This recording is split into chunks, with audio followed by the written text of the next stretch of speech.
ગાંધીનગરમાં સમર્પણ મૂક બધિર શિશુ વિદ્યા મંદિરમાં દિવ્યાંગ બાળકોનો શાળા પ્રવેશોત્સવ યોજાયો। ગાંધીનગરના સમર્પણ મૂક બધિર શિશુ વિદ્યા મંદિરમાં દિવ્યાંગ બાળકોને શાળા પ્રવેશોત્સવ યોજાયો। સૌ ભણે સૌ આગળ વધીના સંકલ્પથી શરૂ કરાયેલા શાળા પ્રવેશોત્સવ અંતર્ગત ગાંધીનગરના સમર્પણ મૂક બધિર શિશુ વિદ્યા મંદિર ખાતેથી વિવિધ 5 દિવ્યાંગ શાળાના 34 બાળકોને સામાજિક ન્યાય અને અધિકારિતા મંત્રી શ્રી ભાનુબેન બાબરિયાએ શાળામાં પ્રવેશ કરાવી તેમના ભણતરની શરૂઆત કરાવી હતી। દિવ્યાંગ બાળકોને શાળામાં પ્રવેશ કરાવતા મંત્રી શ્રી ભાનુબેન બાબરિયાએ જણાવ્યું હતું કે બાળકોના શાળાકીય શિક્ષણ અને કેળવણીમાં ગુજરાત સરકારના શાળા પ્રવેશોત્સવ કાર્યક્રમે મહત્વનો ભાગ ભજવ્યો છે।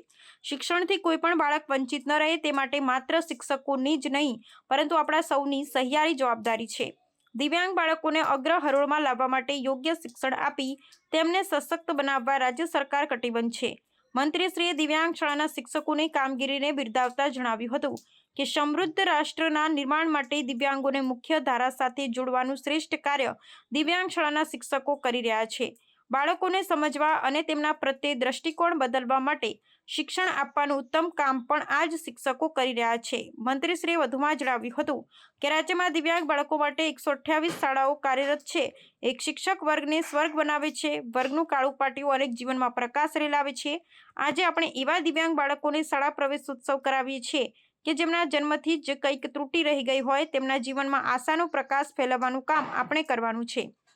આ કાર્યક્રમ દરમિયાન શાળાના તેજસ્વી વિદ્યાર્થીઓનું સન્માન કરી મંત્રીશ્રીએ શુભેચ્છા પાઠવી હતી। મંત્રીશ્રીએ વૃક્ષારોપણ કરી શાળામાં ઉપસ્થિત વાલીશ્રીઓ સાથે વાર્તાલાપ કર્યો હતો। મંત્રીશ્રી સહિતના મહાનુભાવોએ શિક્ષણની સોનેરી સફરમાં પગરવ માંડતા બાળકોને સ્નેહભેર આવકારવા આપી ઉત્તમ ભવિષ્ય અને સર્વશ્રેષ્ઠ કારકિર્દી માટે શુભેચ્છા પાઠવી હતી।